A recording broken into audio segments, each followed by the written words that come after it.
අපි අද දේශපාලනය ගැන කතා කරනකොට විවිධ විෂය පතයන් ඔස්සේ විවිධ මාතෘකා ඔස්සේ කතා කරන්න පටන් ගන්න තියෙනවා. ඒ සමගම අපිත් එක්ක අද ඉන්නවා බොහෝ දේවල් කතා කරන්න පුළුවන්. උපායමාර්ගික කළමනාකරණය, කළමනාකරණ ශාස්ත්‍රය, අපේ නිෂ්පාදන ක්‍රියාවලිය වගේ බොහෝ දේවල් ගැන කතා කරන්න පුළුවන් ප්‍රාමාණික විද්වතෙකු වෙන ආචාර්ය ජානකී කුරුප්පු මැතිණිය අපි සමග ඉන්නවා. අපි ඇයත් එක්ක අද මේ කතා බහට එක් වෙනවා. එහෙමනම් ආයුබෝවන් මැතිණියනි. ආයුබෝවන්. ඔබතුමී අඳුනලා දෙන්න බලන්න ඔබතුමී ගැන නොදන්නා දේවල් මේ රටේ. ජානකී කුරුප්පු කියන්නේ කවුද? මොන වගේ කෙනෙක්ද? මම සෝත්සාහෙන්ම ජීවිතේ නැගිටින්න උත්සාහ දරන කාන්තාවක්. උසස් අධ්‍යාපනය ලැබෙන කාලේ මට මේ ගණිතය A level වලට ගණිතය කරන්න ආසාවක් නැහැ. ඒ වුණාට ඒ වෙලාවේ මම ගිහපු පාසලේ ගණිතය A level වලට ගණිතය තිබ්බේ නැහැ. කාලේ පාසල මතක් කරන්න මෙතෝදිස්ත විද්‍යාලය කොළඹිටියේ. ඒතර ඒ කාලේ මගේ විදුහල්පතිනිකෝ ඇත්තටම මේ ගර්ල්ස් අට මේ මැත්ස් කරන්න බෑ එච්චර අයව බයෝ කරන්නකෝ මැත්ස් කරන්න නැතුව කියලා. ඒ වුණාට මට එච්චර ගණන් වලට ආසාව තිබ්බේ ඉඳ කොහමද තාත්තමට ගෙදෙට්ට ගෙන්නලා ගණන් ගන්න මම මේ ලෙවල් වලට මැත්ස් කරා. ඉතින් එතන ඉඳන්ම දැන් මට යම් කිසි අරුණක් තිබුණොත් ඒක ඊට පස්සේ විශ්වවිද්‍යාලය යනකොට ප්‍රශ්න ඇති වුණා. විශ්වවිද්‍යාලය යන්නත් මේ බය වුණා. ඔබතුමිය මෙතෝදිස්ත විද්‍යාලයෙන් උසස් අධ්‍යාපනය හැදෑරුවා. එතකොට ඔබතුමී විශ්වවිද්‍යාල ශාස්ත්‍රය කරා පියනගන්නේ මොන විෂය පතේ හරහාද? මම භෞතික විද්‍යාංශයට කොළඹ විශ්වවිද්‍යාලයට තේරුණා. ෆිසිකල් සයන්ස් කරන්න මැත් ස්පෙෂල් උපාධියක් දක්වා 4 වෙනි අවුරුද්දේ මැත් ස්පෙෂල් ඩිග්‍රී එකේ ඉන්නකොට කොළඹ විශ්වවිද්‍යාලේ තමයි අර JVP කලබලස්සේ විශ්වවිද්‍යාල අවුරුදු 88 89 වකවානුව අමතක කරන්න බෑ. ඒ කාලේ අවුරුදු 2ක් බලන් හිටියා විශ්වවිද්‍යාලය අරින්නේ නැහැ. ඒ නිසා මම ඇමරිකාවේ විශ්වවිද්‍යාලයකට මේ ට්‍රාන්ස්ෆර් එකක් අරන් එහෙ ගිහිල්ලා තමයි අන්තිමට උපාධිය ඉවර කරේ. පළවෙනි උපාධිය. ඊට පස්සේ මාස්ටර්ස් එකකුත් අරගෙන ලංකාවට ආවේ. 88 89 වකවානුවෙන් පසුව මේ රට නැවත වතාවක් ගොඩනැගෙමින් තිබුණු පරිසරයක ඔබට මොනවද කරන්න ඉතුරු වෙලා තිබුණේ ලංකාවේ? මම ඒ අන්තිමට පශ්චාත් උපාධියකුත් කළා ඊට පස්සේ ආවේ ලංකාවට. ඒක ඇත්තටම අපිට hina වුණා. ඇමරිකාවේ හිටපු අපේ අනිත් ශ්‍රී ලාංකික යාළුවෝ මේ අයෝගොල්ලෝ හරි මෝඩයි ආපහු ලංකාවට යන්නේ. ලංකාවේ මොකද්ද තියෙන්නේ? ලංකාවේ මොකද්ද කරන්න පුළුවන් වැඩක් තියෙනවද කියලා. කොහොම හරි ඒක අපේ හදවතේ මුලින් ඉඳන්ම තිබ්බා. අර වෙන රටක සෙකන්ඩ් ක්ලාස් සිටිසන්ස් වෙලා ඉන්නවට වඩා හොඳයි තමන්ගේ රටේ ෆස්ට් ක්ලාස් සිටිසන්ස් වෙන්න ආපහු තමන්ගේ රටට එන්න. ඒක කොහොම ආපු එකක්ද මන් දන්නේ. ඒ තමයි මගේ ප්‍රථම අවස්ථාව. මම හිතන්නේ මේ රටට මොකක් හරි කරන්න ඕනේ, මේ රටට දෙයක් කරන්න ඕනේ කියලා එන්න හිතුනේ. ඒ සල්ලි හම්බ කරන්න ඒ අවස්ථාව ඔක්කොම තියෙද්දි අපි ආපහු මෙහාට ආවා. අපේ මේ රටට අපේ රට සංවර්ධනය වෙන ඒ ක්‍රියාදාමයට සම්බන්ධ වෙන්න පුළුවන් නම් අපි වයසට ගියපු දවසක කවදා හරි අපේ මුණුබුරන්ට හරි කියන්න පුළුවන් අපිත් හිටියා. අපිට තමත් කියන්න පුළුවන්. ලංකාවේ ෆස්ට් හයිවේ එක හදනකොට අපිත් හිටියා. ඒක හදපු ගමන් මිනිස්සු ඒකට කියපු කතා, ඒකට බැනපු දේවල්, බල්ලෝ මැරෙනවා කිව්වා ඔය හයිවේ වලින් මේ කුරුල්ලෝ මැරෙනවා කිව්වා මාළු ලෑල්ලේ මිනිහට බිස්නස් නැහැ කිව්වා මේ දාන්න. එහෙම ඒවත් දැන් අපිට පිනාකි වුණාම දවසක කියන්නත් පුළුවන්. ඉතින් ඒ වගේ ඒ ගමනක කොටස්කරුවෙක් වෙන්න පුළුවන් මේ රටේ හිටියම කියලා හිතලා ලංකාවට වැඩ කරන්න මේ එන්නයි මේ ගමන යන්න මෙච්චරයි මම අද කරන්න ආයතනයත් මම ස්වච්ඡායතනය කරන්නේ තනිකරම මිනිසුන්ව රටට වැඩක් කරන්න පොළඹවන වැඩක්. මොකද රකියා? මම රිසර්ච් කරන්න මට මාස්ටර්ස් එක තිබ්බේ ස්ටැටිස්ටික්ස් වලින් රිසර්ච් ආයතනයක සමීක්ෂණ කරන්න. සමීක්ෂණ මම ඒ ඇමරිකාවෙත් ඒ සමීක්ෂණ කළා අත්දැකීමක් තිබ්බා. මම ලෙක්චර් කළා අත්දැකීම. රිසර්ච් කරන්න මේ රිසර්ච් ආයතනයකට බැඳුනේ පත්තරය ඇඩ් එකකට ඇප්ලයි කරා රෙජිස්ට්‍රේෂන් එක. එහෙම ගත්තේ රස්සාව. දැන් ඇමරිකාවට දාලා ආවන් පස්සේ දැන් 15000යි පඩිය මාස්ටර්ස් එකකුත් තියාගෙන දැන් ජීවත් වෙන්න බෑ මේ පඩියෙන්. ඉතින් ඒ පාර හිතුණා මොකක් හරි දැන් පටන් ගන්න වෙයි කියලා. මෙහෙම ජීව මේ හැමෝටම තියෙන මේ වගේ පඩි තමයි දවසවල. අපේ ලෙවල් එකේ එක්ස්පීරියන්ස් නැහැ ආපු ගම. ඉතින් ඊට පස්සේ තමයි මම මගේම කියලා රිසර්ච් ආයතනයක් ගෙදරම පටන් ගත්තා. මගේ පුතාට මාස 9යි එතකොට. ඉතින් මේ ඒ ඇත්තටම මේ නිකන් මම ව්‍යාපාරිකයෝ වෙන්න ඕනේ ඔහොම ලොකු ප්ලෑන් එකක් ඇතුව නෙමේ ජීවත් වෙන්න සල්ලි මැද හින්දා. ආර්ථික අගහිඟකම් නිසා පටන් ගත්තා මේ ව්‍යාපාරය. අලුතෙන් ඔබ පටන් ගත්ත රිසර්ච් ආයතනෙන් ලංකාවේ මොන වගේ ආයතන සේවය ලබන්නේ නැද්ද? ඔබතුමීට කොහොමද ඒ අත්දැකීම? ඒ කාලේ හැබැයි මේ 94 මෙහි හරියට එකම එක රිසර්ච් ආයතනය තිබ්බේ. නිකන් පිළිගත් විදිහට අනිත් ඒවා පොඩි ආයතන හරියට රිසර්ච් ඉන්ඩස්ට්‍රි එක දිනු වෙලා තිබ්බේ නැහැ ඇත්තටම. ඒ වුණාට මම ඉස්සෙල්ලම පටන් ගත්තේ දේශපාලන රිසර්ච් කරන්න.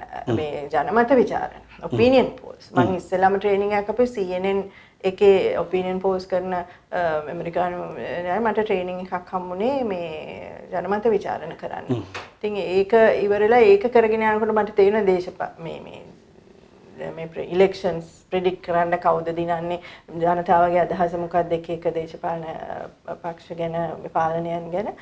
ඒක මට තේරෙනවා ගොඩාක් මේ ආందోලනක වුණා. ඒ කියන්නේ එක පක්ෂ වලින් බඩින්න ගත්ත මෙයාගේ මේ ආරයගේ සාක්කුව වෙන්නේ නැති, මෙයාගේ සාක්කුව වෙන්නේ නැති, මේ නම්බර්ස් මේවා කරලා දානවා ඇති ඔහොම කියලා. ඊට පස්සේ තමයි මම වෙළඳ සමීක්ෂණ වලට යමු වුණේ. මේ දේශපාලන ජනමත විතරන පොඩ්ඩක් මේ ඔපිනියන් පෝල්ස් කොන්ට්‍රොවර්ෂල් තත්ත්වෙට ගිය කාලේ මම පොඩි ඒකම වැඩි අත්දැකීම් නැති හින්දා ඊට පස්සේ ඉතින් වෙළඳ සමීක්ෂණ වලට ජාත්‍යන්තර සමාගම් මල්ටිනේෂනල්ස් කෙලින්ම ඒගොල්ලෝ කරනවා. ඒගොල්ලෝ හැමදේම කරන්නේ අලුත් නිෂ්පාදන එළියට දාන්න ඉස්සෙල්ලා රිසර්ච් කරලා තමයි කරන්නේ. ඉතින් ඒගොල්ලන්ගෙන් බිස්නස් ගන්න පහසු වුණා.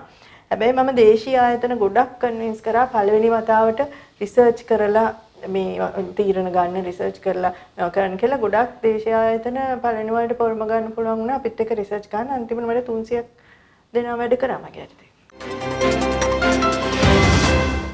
දැන් ඔබතුමී ඒ වගේ ආයතනයක් පටන්ගෙන අද මද ශ්‍රී ලංකා ආයතනය වගේ ආයතනක හිමිකාරණයක්, අධ්‍යක්ෂවරයක් වශයෙන් කටයුතු කරනවා. ඔව්. දැන් කොහොමද මේ ඔබතුමීගේ විෂයපතය සංවර්ධනය වුණේ?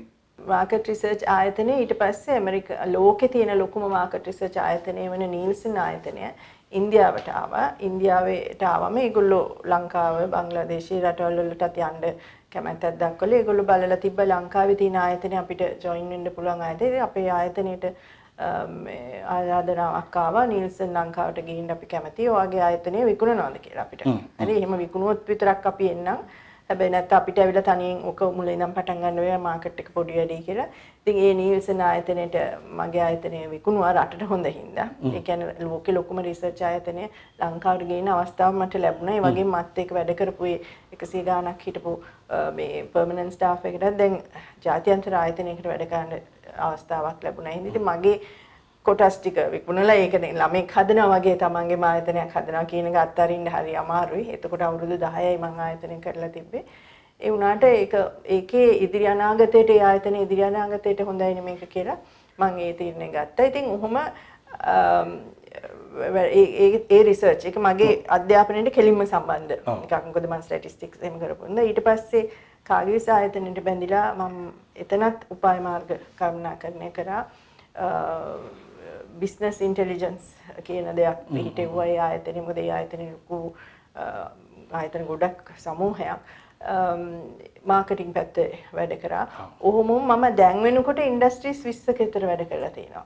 ෂිපින් ඉඳන් මීඩියා ඉඳන් හැම පැත්තෙම ෆුඩ් මැනුෆැක්චරින් කන්සල්ටන්සි ඉතින් ඔහොම ඔය ඔක්කොම කළා රජයට ඇවිල්ලා වැඩ කරන්න ආරාධනාවක් ලැබුණා 2008 දී. අපි දන්නවා 2008 කියන කාලේ වෙනකොට ලංකාව ගිනි ගොඩක්. හැම පැත්තෙම පත්තු වෙනවා. ලංකාවේ කොළඹ බෝම්බ පත්තු වෙනවා, උතුරු පත්තු වෙනවා, යුද්ධයක්. බොහොම කර්කශ කටුක සමාජයක තමයි ඔබතුමීට වැඩ කරන්න සිද්ධ වුණේ ආණ්ඩුව සමග එකතු වෙලා. කොහොමද ඒ වගේ තීරණයක් ගත්තේ? ඇයි එහෙම තීරණයක් ගන්න හේතු වුණේ මොකද්ද කාරණාව? මම විශ්වාස කරන අපි හැමදෙනාම මේ ලෝකේ ඉපදෙනකොට මොකක් හරි ගමනකට යන්න අපිට මේ මාර්ගය හැදිලා ඇති. මං යන්න ඕන ගමන මේ මාව යවනවා ඇති කියලා මට හිතෙනවා. එතෙන්දී මේ ඉවකට හිටපු ජනාධිපතිතුමාව හම්බුණා මම සමීක්ෂණයක් කරන්න. නීල්සන් ආයතනයේ හර මම සමීක්ෂණ කරනවා කියලා දැනගෙන. එහෙම හම්බෙච්ච ලාගෙතුමා කිව්වා මට ජනාධිපති කාර්යාලයේ රිසර්ච් යුනිට් එකක් පිහිටවන්න මම පුළුවන්ද කියලා වෙලා. ඉතින් ඒ වෙලාවේ තමයි මම රජයට එහෙම වැඩ කරන්න කවදාවත් හිතලා තිබ්බේ නෑ. ඒක ගැන අවුරුදු 3ක් හිතුවා. 2005 දී ආරාධනා කරේ. 2008 වෙනකන් හිතලා මම හිතුවා ජනාධිපතිතුමෙක් ආරාධනා කරන වගේ chance එකක් හම්බ වෙනවද මේ මට රටට වැඩක් කරන්න. අනේ ඒ වෙලාවේ රට ගිනි අරන් තුමා කිව්වා වගේ යුද්ධේ පරිමන්ටි මැරිලා ඒ විතරක් නෙමෙයි. ලෝක තෙල් අර්බුදයක් තිබ්බා. ලෝකයේ ආහාර අර්බුදයක් තිබ්බා. අපේ උද්දමනය උඩ 130යි. ආර්ථික වැටලා තිබ්බා. වර්ල්ඩ් රිසෙෂන් එකක් තිබ්බා. මේ ඔක්කොම ගෝලීය ප්‍රශ්නත් එක්ක අපේ රට ඇතුලේ මෙහි යුද්ධෙකුත් තිබ්බා. ඉතින් ඒ වෙලාවේ තමයි මම හිතුවේ මේ පුද්ගලික අංශයේ මේ සැප සහිත රස්සාව අතහැරලා මේකට යනවා කියලා. මම හිතුවා මේ චැලෙන්ජ් එක මේ වෙලාවවත් උදා වුනේ නැත්නම් රටට මේක කරන්න වැඩක් නැහැ නේ කියලා. ඒ මං එන්නේ ඔපචුනිටි එක ඒක බාරගත්ත ඒක හිතුණා. ඒ ගමන ගියා. ඉතින් එතෙන්ට ගිහිල්ලා ජනවාරි 1 වෙනිදා 2008 මගේ පළවෙනි දවසේ ජනාධිපති කාර්යාලේ අපි ඉන්නවා ජනාධිපතිතුමා එනකම් මේ කිරිබත් කන්න වැඩ පටන් ගන්න. ඉන්නවා ඉන්න පරක් වෙනවා. පස්සේ බලනකොට මේ මහේශ්වරන් එදා තමයි කෝවිලේ ජනවාරි 1 වෙනිදා කෝවිලට ගිහිල්ලා බෝම්බයක් පිපිලා මැරුණා. ඉතින් ඒ හින්දා පරක් වුණා එන්නේ. ඉතින් මගේ දැන් පළවෙනි දවසේ දැන් ඒ ඉන්න ගමන් මේ වටේ ඔක්කොමලා දැන් කතා වෙනවා හැමෝම මේ රට ඉවරයි මේ රට ගන්න දෙයක් නැහැ මේ රට අනාගතයක් නැහැ මම මොකද්ද මේ කරගත්තේ කියලා මගේ අර හොඳට තිබ්බ රස්සාවක් දාලා මම මෙතෙන්ට ආවේ මම මේ හරි තින්න හැබැයි මේ එදා තමයි මට හිතුනේ මේ මද ශ්‍රී ලංකා වගේ දෙයක් පටන් ගන්න ඕනේ කියලා මම ඒක කරන්න නෙමෙයි ගියේ ජනාධිපති කාර්යාලයට මද ශ්‍රී ලංකා එක කරන්නේ රට ගැන සුබවාදීව හිතන්න රටට වැඩක් කරන්න කියන අරමුණ වගකීම් සහිත පුරවැසියෝ වෙන්න කියලා. ඒකේ ප්‍රොපෝසල් එක ලිව්වේ එදා මම ගෙදර ගිහිල්ලා. ජනවාරි 1 වෙනිදා පටන් ගත්ත වැඩ. ඔව්. ඉතින් එදා මේක මොකද්ද මේ කරන්නේ මේ ඔක්කොමලා නෙගටිව් නේ. මට හිතුනේ එහෙමයි මේ හැමෝම වටේම ඉන්න අය රට ගැන හරිම නෙගටිව්ලි හිතන්නේ. ඉතින් කොහොමද නායකයෙක් වුණත් රටක් ගෙනියන්න ඉස්සරහට ඒක යන්න පුළුවන් කියලා විශ්වාස කරන කට්ටිය පිටිපස්සෙන් එන්න එපා. ඔයාගේ ෆලෝවර්ස්ලා ඉන්න එපා. ඒ ගමන යන්න පුළුවන් කියලා විශ්වාස කරන. ඉතින් කවුරුත් විශ්වාස කරන්නේ නැහැ ඒ වෙලාවේ අපිට මේ යුද්ධය ඉවර කරන්න පුළුවන් කියලා. හරි. ඉතින් එහෙම තියෙන ඉතින් මිනිස්සුන්ගේ විශ්වාසය ඇති කරන්න රට ගැන විශ්වාසය ඇති කරන්න මොකක් හරි මේ මූව්මන්ට් එකක් මේ ආකල්ප වෙනසක් ඇති කරන්න පමණයි මද ශ්‍රී ලංකා පටන් ගත්තේ. ඉතින් ඒක මාර්තු වෙනකොට ඒකට අප්‍රූවල් ඇවිල්ලා ඒ අවුරුදු නොවැම්බර් වෙනකොට මද ශ්‍රී ලංකා පටන් ගත්තා 2008 නොවැම්බර් 19. ඔව්. ආචාර්ය ජානකි කුරුප්පු රාජ්‍ය සේවයට එන්නේ පුද්ගලික සේවයෙන් ලැබපු මිලියනක් හා සමාන වැටුපක් අත්හැරලා ලක්ෂයක් වගේ වැටුපකට. පඩි ගැන අහන්න ගියම් දැන් මම පරණ පුරුදු විදියට මට අපොයින්ට්මන්ට් ලෙටර් එකක් දෙයිනේ මේ කීයද පඩිය එහෙම අහනවා මට කියන්නෙත් නැහැ පඩිය කීයද කියලා අන්තිමට ලේකම්තුමා කොහොම මට පඩිය ඩිස්කස් කරන්නත් ලැජ්ජයි මේ යානකි මෙච්චර තමයි ඉතින් අපි මම දැන හිටියේ නෑ මෙච්චර තමයි අපේ ඉතින් හිතුනේ කමක් නැහැ මේ බලමු මොකද වෙන මොන හරි කන්සල්ටන්සි වැඩ කළා හරි මොන හරි විදිහට මම ජීවිතේ මේව කරගෙන මේ අවස්ථාව ලැබුණ අවස්ථාව මම අතාරින්නේ නැහැ කියලා හිතාගෙන ගමන පටන් ගත්තා. ඒ ගමනේ යන්න එහෙමම කොහොම හරි මේ ඉඩ හැදුනා. මට ඒ කියලා කන්න බොන්න නැතුව දුක් විඳින්න උනේ නැහැ. මගේ වියදම් අඩු වුණා. මගේ දරුවට ස්කෝලර්ෂිප් එකක් ලැබුණා. ඉතින් ඒකට වියදම් කරන්න උනේ. ඒ මං කිව්වේ අර පාර හැදෙනවා කියලා Taman ගමනක් යනකොට. ලංකාවේ මේ යුදමය වාතාවරණය ඇතුළත එහෙම නැත්නම් විශාල ආර්ථික අවපාතයක් තිබිච්ච රටක නැවත වතාවක් යම් දේවල් ප්‍රබෝධනය කරන්න මතවාදීව ලංකාවේ ජනතාවට සේලයින් පාරක් දෙන්න පුතුවිට පුළුවන් වුණා. දැන් 2008 මම එහෙම මද ශ්‍රී ලංකා පටන් ගත්තම මේක මේ රට ගැන පොසිටිව් මේ සුබවාදීව හිතන්න කියලා. 2009 මෑ වෙනකොට යුද්ධය ඉවරනා. හරි. ඉතින් ඒක අපිට ඒ මුලදී මම පටන් අරගෙන දැන් ඒ වෙලාව ජනාධිපතිතුමාගෙන් කියනවා මට මද ශ්‍රී ලංකා කරන්න සල්ලි දෙන්න මට ඔෆිස් එකක් දෙන්න මට ස්ටාෆ් එකක් දෙන්න කියලා. එතුමා කියනවා මේ අච්චර ප්‍රශ්න ගොඩක් මැද්දේ මම ඇවිල්ලා දැන් මේකටත් ඉල්ලන්න ගත්තොත් ඒක කෙරෙන්නේ නැහැ. මම ඉතින් ඉල්ලන්න ගියෙත් නැහැ. මම ආපහු මම ආවේ පුද්ගලිකාංශයේනේ. මම ඒ පුද්ගලිකාංශයේ මම අඳුරන ආයතන වලට ගිහිල්ලා මේ ප්‍රොපෝසල් එක පෙන්න සල්ලි ඉල්ලුවා මට මෙහෙම දෙයක් කරන්න හිතෙනවා. කරන්න හිතලා තිනවා මේකට සල්ලි දෙන්න. කිතේ ඇත්තටම ලොකු ව්‍යාපාරිකයෝ දෙතුන් දිනක් මට එහෙමම මගේ ප්‍රොපෝසල් එකටම චෙක් එක ලියලා දුන්නා. ඔයා මේ සල්ලි වලින් මොනා හරි කරයි කියලා මම විශ්වාස කරනවා. දැන් අවුරුදු 12යි මැද ශ්‍රී ලංකේක මම කොහොම තාමත් ඇදගෙන යනවා ඒ විදිහටම. තුවාල හොඳ කරන්න healing the hearts and the wounds. ඉස්සෙල්ලාම අපි පටන් ගත්තේ එහෙම එකක් මේ සංඉන්දියාව කියන එකට එන්න ඉස්සෙල්ලා දැන් ගොඩක් අයගේ හිත් පෑරිලා තිබ්බා මේ යුද්ධෙ හින්දා. ඒක අපි මේ 2009 දෙසැම්බර් වෙනකොට අපි උතුරේ පාසල් 185ක් එක්ක වැඩ කරන්න ගත්තා. ඉතින් ඒ දරුවන්ගේ ආකල්ප වෙනස් කරන්න පටන් ගත්තා අපි 2008 ඉඳන්. හරි. දැන් ඒ ළමයි ඒ සමහර අපිත් එක්ක 2008 දී සම්බන්ධ වෙච්ච ළමයි දැන් එක්ක ගුරුවරු වෙලා, විදුහල්පතිවරු වෙලා, විදුහල්පතිවරු හිටපු අය අධ්‍යාපන අධ්‍යක්ෂකවරු වෙලා ඒ හැමෝම හරහා මට රටට වගකීමක් තියෙනවා. මම රටට වැඩක් කරන්න ඕනේ, ආපහු යමක් දෙන්න ඕනේ කියන පරිදි අපි කරන්නේ ආකල්ප මේ වෙනසක්. ඉතින් ඒක කවුරු හරි මම එහෙම දැන් ඔයා පෙන්නන්නකො ඉතින් අවුරුදු 12ක් තිස්සේ කෝ කරපුවා මේ බිල්ඩින් එකක් තියෙනවාද? එහෙම මට පෙන්නන්න ෆිසිකලි දෙයක් නැහැ. මම කරේ මනස හදන එක. ඔබතුමී මට මීට කලින් කිව්වා රාජ්‍ය නොවන සංවිධානයක් නෙවෙයි මේක. ලාභ නොලබන ආයතනයක්. එහෙමද? ඔව් ලාභ නොලබන ආයතනයක් තනිකර ශ්‍රී ලාංකිකයන්ගේ මුදල් වලින් ශ්‍රී ලාංකිකයන් විසින්ම කරන ශ්‍රී ලංකාව වෙනුවෙන් කරන වැඩක්. මේකෙන් අපිට අර සන්තෝෂ විතරයි ලැබෙන්නේ. ඉතින් ඔබතුමී ජනාධිපති කාර්යාලයේ සේවය කරමින් ඉන්න ගමන් ඔබතුමීට වගකීමක් හම්බ වෙන බැංකු ශාස්ත්‍රයේ. මොකක්ද ඔබතුමීට බැංකුව පිළිබඳ අත්දැකීමක් තිබුණේ නැහැනේ.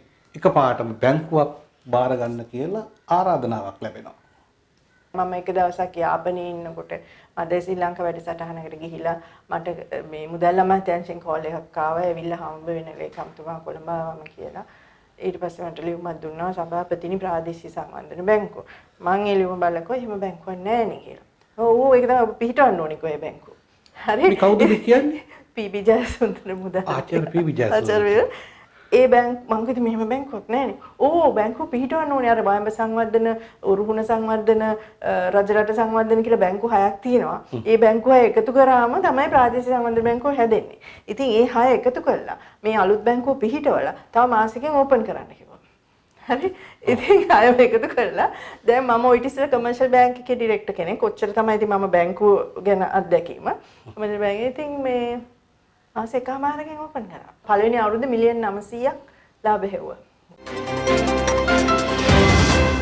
ක්‍රියාත්මක සම්බන්ධයෙන් ඔබතුමීගේ ඇඟැලුම්කම් පටන් ගන්නෙ කොහොමද කියලා කවුරු හරි ඇහුවොත් මොකද්ද මේ නෑකම ව්‍යාත්මකත් එක්ක තියෙන? ආචාර්ය නාලක ගොඩේව තමයි මම කතා කරලා කිව්වේ මේ කැමතිද මේකට සම්බන්ධ වෙන්න කියලා. ඒක අර උගේ ගොඩ පැංගිරිවත්තේ ඒ ගෙදරක තිබ්බේ කාලේ පළවෙනි මීටින්ග්ස්. ඒ කියන්නේ මුල්ම සාකච්ඡාවටත් ඔබ හිටියා? මුල්ම එක නෙමෙයි මම හිතන්නේ දෙවෙනි තුන්වෙනි වගේ එක වෙන්න ඇති. මම ගිහිල්ලා මේ එතන ඉඳන් ඒකට සම්බන්ධ වුණා. ඉතින් අර අපි වැඩක් කරානේ මම වැඩක් කරා කියලා මම නිහතමානීව හිතනවා. මම ඉතින් ඒ අවුරුදු වලට වැඩක් කරා. ඉතින් අපිට දුකයි දැන් ඒව ඔක්කොම නවතිනවා දකින්නවා. දැන් මේ රටේ ලොකු ප්‍රශ්නයක් ඒක. ඒව ඔක්කොම දැන් මට හිතුණා වැහෙද කියලා. ඒ වෙලාවේ තමයි මේ ආරාධනාව ඉතින් මම හිතුවා ආයෙසරයක් මට සම්බන්ධ වෙන්න පුළුවන් නම් මේ රටට මොකක් හරි දෙයක් මේ කන්ට්‍රිබියුට් කරන්න කියලා ඒ වියත්මග එතන ඉඳන් ඒ ඊට පස්සේ පළවෙනි අපි සම්මේලනය තිබ්බා. ඒකේ ඕගනයිසිං කමිටි එකේ අපි 10 දෙනෙක් විතර හිටියේ. ඒකෙත් මම හිටියා. ඒක අර බුර්ලස්ගම අර හෝල් එකේ තිබ්බේ. ඉතින් එහෙම මේ ඊට පස්සේ මේ ප්‍රතිපත්ති හදන්න එක කමිටුපත් කරා. ඒ ප්‍රතිපත්ති හදන කමිටු වල හිට මේ සැරේ ටී ඉන්ඩස්ට්‍රි පොලිසි එක හදන්න මම ඒකේ නායකත්වයෙන් වගේ ගත්තා. ඒ ඔක්කොම එන්නේ අර රටට තියෙන ආදරේ. ව්‍යාත්මක තුල ඔබට බලා ගන්න සිද්ධ වුණේ එහෙම නැත්නම් ඔබගේ විශේෂඥ ඥානය යොදවන්න සිද්ධ වුණේ මොන ශාස්ත්‍රයටද? ඔව් ප්ලාන්ටේෂන් ශාස්ත්‍රයට සම්බන්ධ වුණා මම ටී බෝඩ් එකේ හිටපු හින්දා කර්මාන්ත මේ SMEs සුළුවා මන්දේ ප්‍රමාණය කර්මාන්ත මේකට සහ ඇග්‍රිකල්චර් කමිටි එකටත් මම සම්බන්ධ වුණා ඒ හින්දා. මගේ අතේ තියෙනවා මේලා යෝජනාවක්. 225ම එපා කියන රටේ මැති සභයට පත්වීමට ඔබ සුදුසුද? මේක ආචාර්ය ජානකී කුරුප්පු මැතිණියනි මොකද්ද මේ යෝජනාව? මේ සැරේ අපි ඉදිරිපත් කරනවා ක්‍රමවේදයක් මේ වගකීම් යුතු පාලනයක් සඳහා පුරවැසියන් කියන සංවිධානයක් අපි හදලා ආපහු අපි ස්වේච්ඡාවෙන් මේ රටට ආදරය කරන කිසිම දේශපාලන පැත්තකට බර නැති අපි සමතුලිත ඒ කියන්නේ අපි රට ගැන බලන මේ කණ්ඩායමක් විසින් ඉදිරිපත් වෙන අපේක්ෂකයන්ගේ සුදුසුකම අපිට ඔප්පු කරලා පෙන්වන්න කියලා. අපි අපේක්ෂකයන්ට කියනවා prove your suitability. ඕගොල්ලෝ මේකටපත් වෙන්න සුදුසුයි කියලා අපිට ඔප්පු කරලා වෙන මම ඡන්දදායකයෙක් හැටියට අහනවා. හරි? ඉතින් ඔක ඔප්පු කරලා පෙන්වන්න ක්‍රමවේදයක් අපි දෙනවා. ඔක්කොටම ඉස්සෙල්ලා අපිට මේ නම් ලිස්ට් එක හම්බුනාම මේකෙන් කවුද රටට වැඩක් කරලා තියෙන්නේ? මේකෙන් කවුරු හරි ආයතනයෙන් හරි කොහේ හරි රැකියාවක්වත් ජීවිතේට කරලා තියනවද මේගොල්ලෝ? මම කවුරුවත් පල්ලෙහාට දාන්න එහෙම නෙමෙයි. ඉතින් කොහේවත් රැකියාවක් කරපු නැති අය එනවනේ පාර්ලිමේන්තුවට. මම කියන්නේ එහෙම කොහෙවත් වැඩ කළා නැත්නම් ජීවිතේට හරි අමාරු රටක් කරන්න. ආයතනයක්වත් පාලනය කරලා තියනවා නම් ගොඩක් හොඳයි. බට ආයතනය පාලනය කරන්නේ අඳුම් ගානේ තමන්ගේ පඩියක් හොයාගෙන ජීවත් වෙලා තියනවාද පඩියකින්. කවදාවත් ජීවිතේට පඩියකින් ජීවත් වෙච්ච නැති අය පාර්ලිමේන්තුවේ ඉන්නවා. හරි ඉතින් එහෙම අර ජනතාවගේ දුක දැනෙන්න රටේ ආර්ථික තත්ත්වය දැනෙන්න ඉතින් දැන් වැඩේ කියන්නේ අපි මේව ඔක්කොම හිතුවට ඒව දැනගන්න ඕනේ තමයි ඒව මේ වැදගත් කරුණු තමයි වුණාට ඒ කරුණු ටික දැනගන්න අපිට ක්‍රමයක් නැහැ. අපිට දැන් මේ සැරේ ඡන්දෙට 7948ක් නම් දීලා තියෙනවා අපේක්ෂකයෝ 7948 ඡන්ද පක්ෂ 62ක් පක්ෂ 62ක් හරි පක්ෂ 62ක් ස්වාධීන කණ්ඩායම් 34ක් මේ මිලියන 22ක මේ ඡන්දදායකයෝ ඉන්නේ මිලියන 16යි හරි ඒ 22 හරි ඉතින් කොහොම හරි මේ දැන් මට මේ ලිස්ට් එක හමුණා දැන් කියමු අපි පක්ෂයක් කවුරු හරි හිතාගෙන ඉන්නවා කියලා ඒ පක්ෂය ඇතුලේ වුණත් මම මෙතන අපිට පක්ෂ දේශපාලනයක් නැහැ මේ වැඩසටහනේ පක්ෂය ඇතුලේ වුණත් මේ දීලා තියෙන අයගෙන් වුණත් හොඳම අපේක්ෂකයා තෝරන්න. දැන් මෙතන හොඳම කියන්නේ මොකද්ද කියලා සමහර අයට ප්‍රශ්නයක් තියෙන්න පුළුවන්. මෙතන අපි ක්‍රයිටීරියා ගොඩාක් බලනවා. අත්දැකීම්, හැකියාව, පාලනය කරලා මේ කළමනාකරණය කරලා මොන හරි එකක් රටට සේවය කළා, සමාජ සේවය කළා. Taman මේ පොළවේ පය ගහලා වැඩක් බහැලා ගමට බහැලා රට මේ නගරයට බහැලා වැඩක් කරලා තියනවාද ජනතාවත් එක්ක සම්බන්ධ වෙලා තියනවාද ඒ වගේ ගොඩාක් අධ්‍යාපන සුදුසුකම් පවා මේ දාලා මේකෙන් මේ අපි මේ ප්‍රශ්නාවලියක් දෙනවා දැන් ඕනම අපි හැම අපේක්ෂකයටම ආරාධනා කරන මේ දවස්වල මේ ලියුම් ටික යනවා ඒ අපේක්ෂකයන්ට අපි ඉස්සෙල්ලාම ලිව්වේ පක්ෂ ලේකම්වරුන්ට ඔබේ අපේක්ෂකයන්ට මේක ඉදිරිපත් කරන්න කියලා. නැත්නම් අපි අපේක්ෂකයන්ට කෙලින්මත් ලියන්න බලාපොරොත්තු වෙනවා. මෙතන අපිත් එක්ක මේ රෙජිස්ටර් වෙන්න. ඒ රෙජිස්ටර් වෙලා තමන්ගේ CV එක නැත්නම් තමන්ගේ මේ අත්දැකීම් එක අපිත් එක්ක මේ රෙජිස්ටර් වෙලා ඒක අපිත් එක්ක බෙදා ගන්න. ඔව්. අපි ඒක මහජනතාවත් එක්ක බෙදා ගන්නවා. ඉතින් ඒක දැන් කරන්නේ ඉතින් පළවෙනිම ස්ටෙප් එක අපේක්ෂකයෙක් නම් අපිට රෙජිස්ටර් වෙන්න. ඒ රෙජිස්ටර් වෙද්දී මේ ඇප්ලිකේෂන් එක පුරවන්න ඕනේ. ඒ ඇප්ලිකේෂන් එකේ අපි විශේෂ ප්‍රශ්න වගේක් අහනවා. ඒවට උත්තර දෙන්න ඕනේ.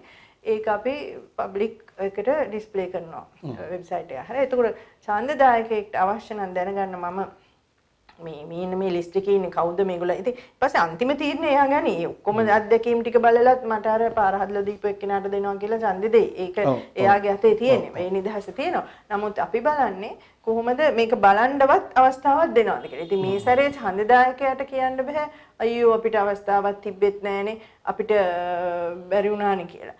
ඉතින් ඡන්දදායකයන්ට දැන් ඊට පස්සේ කියන්න බෑ අපි දැන හිටියේ නෑනේ මේ 125කට A level නෑ 75කට O level නෑ අපි දැන හිටියේ නෑනේ මේගොල්ලෝ කිසිම දෙයක් කරපු නැති මිනිස්සු ඒව දැන් දැනගන්න ක්‍රමයක් තියෙනවා. දැන් ඡන්ද ඒ කියන්නේ හැබැයි ඉතින් දැනගන්න ක්‍රමය තියෙන්නේ මේ අපේක්ෂකයෝ ඉදිරිපත් වෙන්න ඕනේ මේ තොරතුරු අපිත් එක්ක ෂෙයා කරන්න.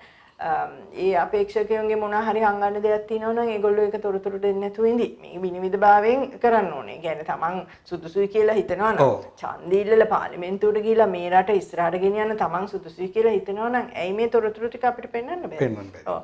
ඉතින් ඒ process එක දැන් අපි පටන් ගන්න යන්නේ. සෝ ඉතින් පළවෙනි මේක අපේක්ෂකයාට අපිට කතා කරලා අපිට ඊමේල් කරලා අපිට වෙබ්සයිට් එකට ගිහලා ඉල්ලීමක් කරන්න පුළුවන් මට දෙන්න මේක මට රෙජිස්ටර් වෙන්න කැමතියි කියලා. එතකොට ඒ තොරතුරු ටික එවුවම අපි ඒක රෙජිස්ටර් කරනවා වෙබ්සයිට් එකේ දානවා. ඊට අපි ඡන්දදායකයා දැනුවත් කරනවා. මෙහිම බලලා තමන්ගේ තීරණය ගන්න අඩු ගානේ දවසක්වත් ගත කරන්න මේක ගැන හොඳට හොයලා බලලා ඒක වෙබ්සයිට් එකකට යන්න පුළුවන් කෙනෙක්ට ඕකට පැය පැයක්වත් යන්නේ නැහැනේ ඔක්කොමලගේ තොරතුරු ටික බලන්න.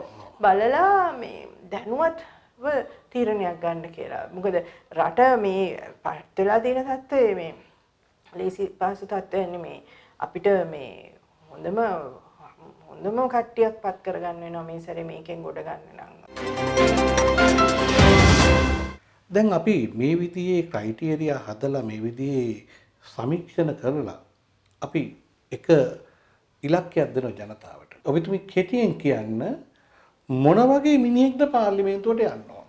රටට ආදරේ තියෙන්න ඕනේ. ඔව්. ඒක තිබ්බේ නෑ කලින්. ඒ කියන්නේ ගොඩක් එහෙම අපි ක්‍රයිටීරියා හදනකොට මේ උගත්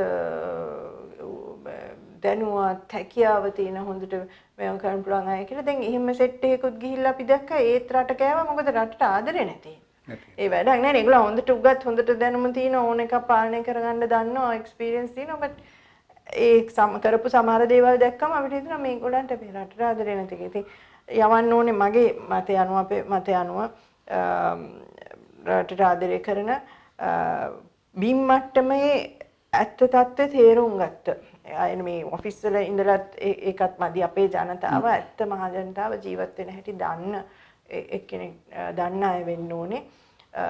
කොහේ හරි රැකියාවක් කරලා ආයතනයක් පාලනය කරලා රජයේ හෝ පොත්කලගාංශියෝ තමන්ගේම ව්‍යාපාරයක් කරලා හරි මොකක් හරි කරලා ඒ වගේ පඩියකින් ජීවත් වෙලා ඒ අත්දැකීම තියෙන මේ අයිඩියල් කැන්ඩිඩේට් මම මේ කියන්නේ අපේ උගත්කම තියෙන මේ අනිත් පැත්තට උගත්කම කියන්නේ මේ කොලයක් සහතිකයක් නෙමෙයි උගත්කම කියන්නේ ඒ තමන් අධ්‍යාපනයේ හදාරපු අවුරුදු ගණන අනුව ඒකේ තමන් අංග සම්පූර්ණ පුද්ගලයෙක් බවට පත්වීමට පරිසරයක් හැදෙනවා එතන පාසලක විශ්වවිද්‍යාලයක එච්චර අවුරුදු ගාණක් හිටියා කියන එකෙන් අර එක්සෑම් රිසල්ට් එකම නෙමෙයි ඒ එක්සෑම් වලින් පාස් වුණා කොච්චර ලකුණු ගත්තද ඒකට වඩා ඒ process එක ගියා කියන්නේ යම් කිසි දෙයක් ඒකයි අධ්‍යාපනය ඇත්තම තේරුම අර අංග සම්පූර්ණ මනුස්සයාද ඉතින් ඒ අධ්‍යාපනයේ වැදගත් මම එතනදී මේ ඒ වගේ අවංක